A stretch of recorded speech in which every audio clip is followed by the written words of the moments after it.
Cinema release అయినాక తెలుసు. నా బాధ నాకుంది మేడం. టీచర్ చూసినా కాదు నాకు నిద్ర పట్టట్లేదు. నా చెప్పు దొంగిలించిండని ఈ దొంగ నా కొడుకు నా సినిమా ఎత్తుకుపోయినా అనే బాధతో ఉన్నాను నేను. అది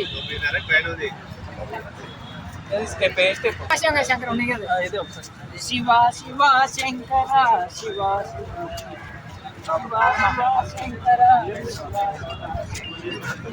నీకు నాన్న మంచిగా దొంగిలించండి. పెద్ద దొంగ అయిపోయాడు. సినిమా రిలీజ్ అయిన తర్వాత ఆయన మీద కేసు పెట్టేసి 100 కోట్లు వసూలు చేస్తారు. ఈయన డబ్బులు ఇచ్చిండు, ఆయన చేసాడు. ఆయన ఏం తప్పు ఉంది? డబ్బులు ఇస్తే ఎవరైనా చేస్తారు భయ్యా. నాకు ఈ స్టెప్ కావాలన్నాడు అనుకో చెప్తాడు. ఈ స్టెప్ నాకు ఈ స్టెప్ 5 సంవత్సరాల కింద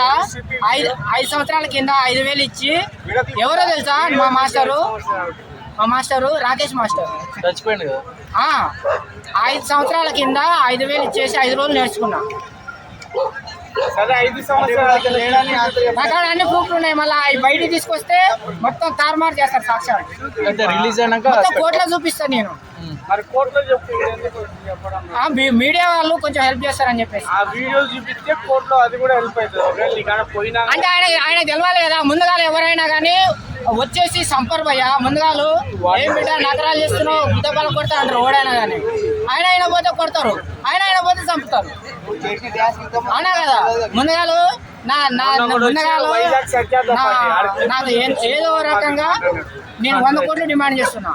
అందులో 1 కోటి తగ్గించి ఇచ్చినా పర్వాలేదు. లేకపోతే ఆ సినిమానే ఆడి నేను బ్లాక్ చేసేస్తా. సినిమాని కన్నప్ప సినిమాని బ్లాక్ చేసేస్తా అంతే. 100 కోట్లు ఇవ్వాలా. ఏనా ఆ స్టెప్ తోటే మొత్తం ఫేమస్. ఆ స్టెప్ వల్ల 1000 కోట్లు వస్తాయి భయ్యా.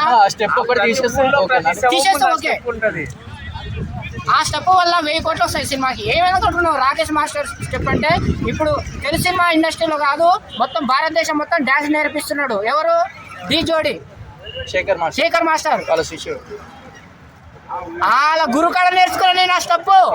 ఏమనుకుంటున్నావు? రాకేష్ మాస్టర్ అంటే